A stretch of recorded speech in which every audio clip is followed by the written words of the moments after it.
Besajeng kelmi gonawbw Nङो sौग्रावबोयो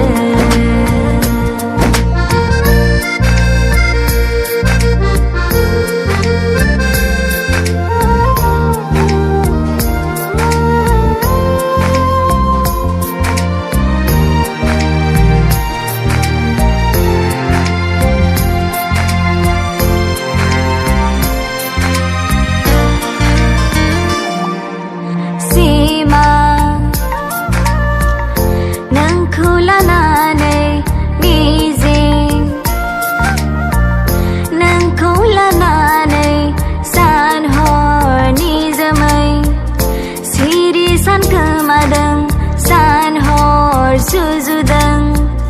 Harsing Siri Rongina Baidi Gabni Simanga Simang jananwi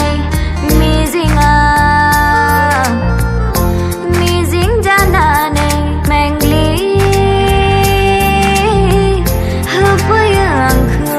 San Hor Aagan pambw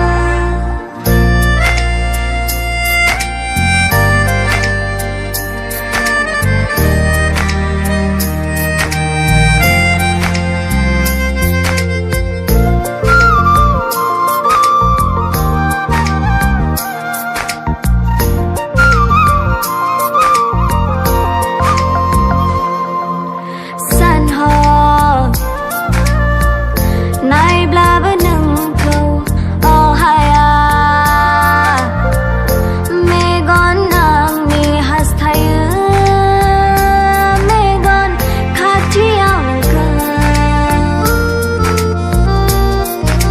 San Hor सानब्लाबो नोंखौ Ohaya गोसो आंनि गोसो नोंखौल' सानसै San Hor Aagan pambw Bwdwr Gwswaव रानस्राव गोरबो जाहाराव बेसाजों खोलमि गनावबो नोंल' सौग्रावबोयो Bwdwr Gwswaव रानस्राव गोरबो जाहाराव बेसाजों खोलमि गनावबो नोंल' सौग्रावबोयो